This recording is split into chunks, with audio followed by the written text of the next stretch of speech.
La honte aussi est une bonne chose. Il est bon d'avoir un peu honte, car avoir honte est salutaire.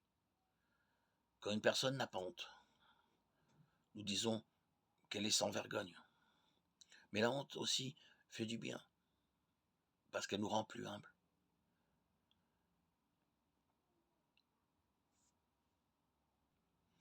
Du point de vue humain, pour se libérer, il est bon de parler avec son frère, de lui confier toutes ces choses qui sont si lourdes dans son cœur. Et la personne sent alors qu'elle se libère. Il ne faut pas avoir peur de s'entretenir avec son ami, de préférence un bon ami, pour lui confesser ses erreurs, ses égarements. En ce qui concerne la confession, humilions-nous devant Dieu, Dieu seul. Lui seul doit connaître quels sont nos péchés.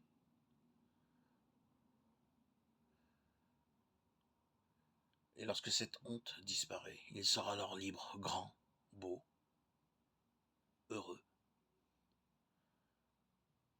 C'est ce qui est beau lorsque nous faisons une introspection, lorsque nous nous regardons, lorsque nous nous humilions, nous nous agenouillons devant Dieu et lui demandons pardon.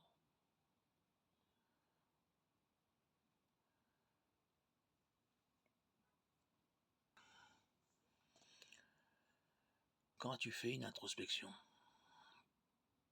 Quand as-tu pris conscience qu'il faut s'agenouiller et parler à Dieu?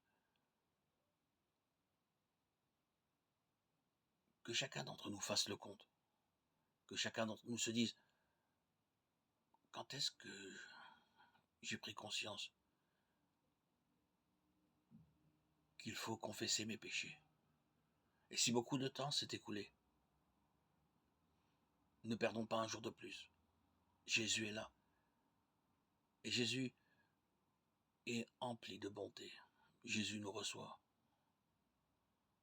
Il nous reçoit avec tant d'amour. Il nous faut simplement du courage pour reconnaître nos erreurs.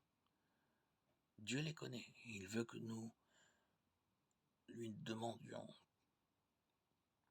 pardon. Nous lui reconnaissions nos péchés. Il veut nous entendre les dire pour que nous en soyons libérés, que nous prenions conscience réellement de nos égarements. Il attend de nous chaque jour que nous revenions à lui. Il est là pour nous pardonner. Il n'attend de nous que notre confession. Il nous rend ainsi libres, grands, beaux, pardonnés, blancs, heureux. Quel bonheur! Jésus est là, prêt à nous pardonner.